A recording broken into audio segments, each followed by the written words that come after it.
एक महिला द्वारा 5 साल की बच्ची का कत्ल हो जाता है और कत्ल का कारण यह था कि वह महिला एक व्यक्ति से प्यार किया करती थी और उसकी जो बड़ी मम्मी थी वह जब देखा करती तो उनको घर वालों को बता दिया करती और इस बात से चिढ़ जाती है वह लड़की और फिर वह सोचती है कि यह महिला को फंसाया जाए और उसी के घर के बच्ची का कत्ल कर देती है और एक रिकॉर्ड बना लेती है। बच्ची का कत्ल करने से पहले अपने मोबाइल में रिकॉर्डिंग करवा लेती है कि हमें जो हमारी बड़ी माँ है वह मारा करती है और हमें हत्या का भी डर है, हमारी बड़ी माँ हमें हमारी हत्या भी कर सकती है। लेकिन जब पुलिस तहकीकात करती है कि इतनी छोटी बच्ची इस तरह से कैसे बोलेगी, उसके बाद जांच होता है।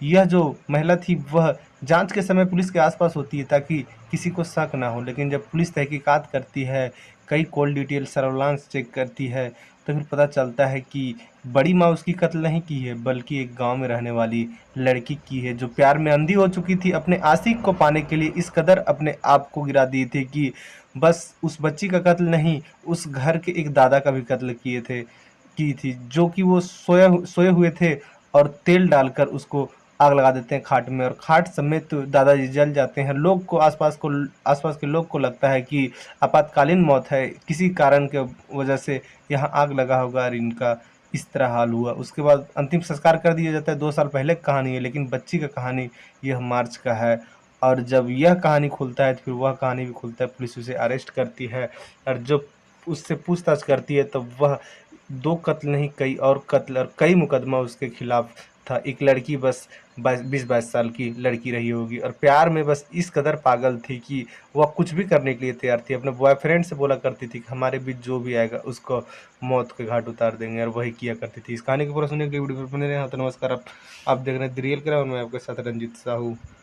बिहार के मोतिहारी जिला में एक लड़की रहा करती थी जिसका नाम अंशिका होता है। उसका उम्र 5 वर्ष होता है। 20 मार्च को अंशिका अचानक से गायब हो जाती है। उसका घर वालों इधर उधर खोजते हैं, आसपास के लोग में पता करते हैं और यह बात पूरा गांव में फैल जाता है, रिश्तेदार में फैल जाता है। लोग अलग अलग तरीके से ढूंढने लगते हैं। जब नहीं मिलती अंशिका तो फिर पुलिस में खबर किया जाता है। पुलिस आती है और अंशिका को खोजने लगती है। किस तारीख का दिन आ जाता है, किस तारीख का भी अंशिका का कोई पता नहीं चल पाता है। उसके बाद कई तरह के आधुनिक जो पुलिस थी वह लाती है, डॉग स्क्वाड लाती है वगैरह वगैरह।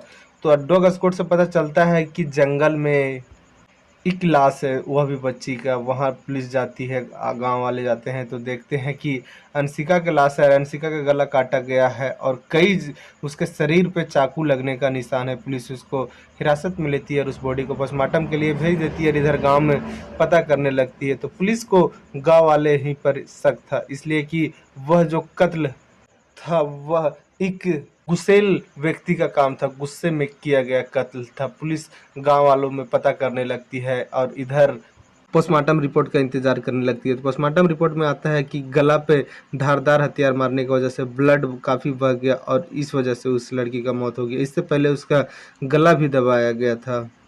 तब तक पुलिस के बीच में एक रिकॉर्डिंग सामने आता है और रिकॉर्डिंग में वही जो अंशिका थी जिसका कत्ल हुआ था वह बोलती नजर आती है कि पापा पापा हमें बचा लो, हमें बड़ी मम्मी मारा करती है, हमें बड़ी मम्मी कत्ल भी कर सकती है। पुलिस जब यह रिकॉर्डिंग सुनती है तो पुलिस का भी पैर तले जमीन खिसक जाता है कि 5 साल की बच्ची इतना सफाई कैसे दे सकती है, उसको हत्या के बारे में क्या पता होगा।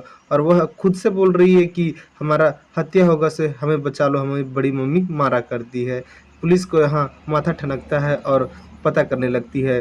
तो पता चलता है कि यह जो रिकॉर्डिंग फॉरवर्ड किया गया है वह एक लड़का के मोबाइल से किया गया है। पुलिस उस लड़के तक पहुंचती है, उससे पूछताछ करती है कि ये रिकॉर्डिंग कैसे तुम किसके पास से लिए और कहाँ ट्रांसफ़र किए हो। तो वह लड़का बताता है कि एक जो लड़की थी वह हमसे हॉटस्पॉट ली थी और कुछ किसी के पास भेज रही थी। और फिर पुलिस पूछती है कि वह लड़की कौन थी, तो पता चलता है कि वह लड़की पड़ोस के ही रहने वाली होती है जिसका नाम शिल्पी कुमारी होता है। पुलिस शिल्पी कुमारी के पास जाती है और उससे पूछताछ करती है। तो शिल्पी कुमारी तो कुछ नहीं बोलती है, लेकिन शिल्पी कुमारी के नज़रिया और हर बार बयान बदलना पुलिस को उसके ऊपर शक होने लगती है। उसके बाद पुलिस शिल्पी को बोलती है कि पुलिस स्टेशन चलना होगा। जब वहाँ पुलिस स्टेशन ले के शिल्पी के साथ सख्ती से पूछताछ किया जाता है। शिल्पी टूट जाती है और एक कहानी सुनाती है, बताती हाँ साहब यह जो कत्ल है वह मेरे हाथे हुआ है। और शिल्पी बताती है कि गांव के ही रहने वाला एक लड़का जिसका नाम नीतीश कुमार होता है, उससे मैं बेतनहा प्यार किया करता था और उसके पाने के लिए मैं कुछ भी कर सकता था। लेकिन जो अंशिका के बड़ी मम्मी होती है वह हम लोग के बीच बाधा बनती थी। वह जब हम लोग को बात करती हुई देखती थी तो हमारे घर वालों को बता दी करती और हम लोग के ऊपर एक नज़र रखा करती थी, जिस वजह से हम एक प्लानिंग बनाते कि क्यों ना सांप भी मर जाए और लाठी न टूटे। इसीलिए हम एक रिकॉर्डिंग करवाते हैं। जनवरी का यह मामला है। जनवरी में जो शिल्पी थी वह अंशिका से एक रिकॉर्डिंग करवाती है कि हमें बड़ी मम्मी मारा करती है और हमारा हत्या भी हो सकता है। उसके बाद मारने से कुछ घंटे पहले भी एक रिकॉर्डिंग करवाती है उसी तरह से। और फिर वह एक प्लान बनाती है कि क्यों ना इसका कत्ल कर दिया जाए अंशिका का, और इंजाम जो है वह उसकी बड़ी मम्मी पर कर दिया जाए और उसकी रिकॉर्डिंग करवा के बच्ची का गला दबाकर कत्ल कर देती है और धारदार हथियार से उसका गला काटने की कोशिश कर रही थी, लेकिन गला को नहीं काट पाती है। और फिर जो शिल्पी के लाश था उसको एक बाल्टी में डालकर अपना घर के छज्जा पर रख देती है। और जब शिल्पी इधर गायब हो जाती है, नहीं मिलती है, तो पुलिस आते हैं और गांव के तलाशी लेते हैं इधर आसपास में। तब तक इसको मौका मिलता है शिल्पी को, और वह बाल्टी को लेकर जंगल की तरफ ले जाकर फेंक देती है और वह आराम से रहने लगती है। लगता है उसे कब मेरे हमको पुलिस पकड़ेगी ही नहीं। उसके बाद पुलिस जब जंगल की ओर जाती है तो एक लाश दिखता है, फिर वह अंकिता का ही अंशिका का ही लाश होता है। और फिर और पूछती है पुलिस की कि अभी तक और क्या कारनामा की हो, तो शिल्पी बताती है कि एक और जो अंशिका के दादा होते हैं उसका भी कत्ल हमारे हाथ हुआ है।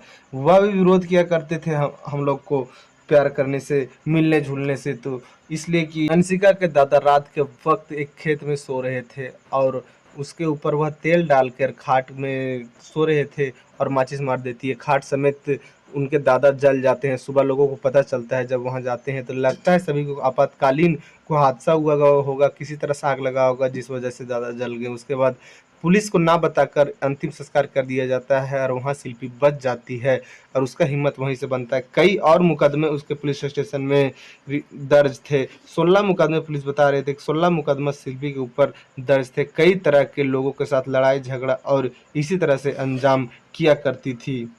शिल्पी अभी पुलिस की हिरासत में है और जो पुलिस है वह सबूत जुटा रही है। उसके बाद शिल्पी के ऊपर चार्जशीट तैयार होगा और शिल्पी को कोर्ट ले जाया जाएगा। फिर वहाँ का जज जो है वह चार्जशीट पढ़कर शिल्पी को क्या सज़ा देंगे।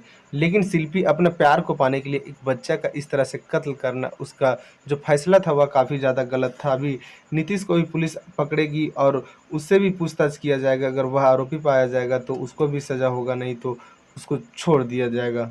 लेकिन शिल्पी का सजा तो फिक्स है, इसलिए कि वह एक कत्ल नहीं 2 कत्ल की है, कई और मुकदमा दर्ज है। इस वजह से शिल्पी का उम्र कैद फिक्स है। अब शिल्पी को क्या सज़ा मिलता है उस सज़ा का इंतज़ार हमें भी रहेगा, और जब भी शिल्पी का सज़ा सुनाया जाएगा आप लोग को फिर एक वीडियो में बताएंगे। इस कहानी में इतना ही। जय हिंद, जय भारत।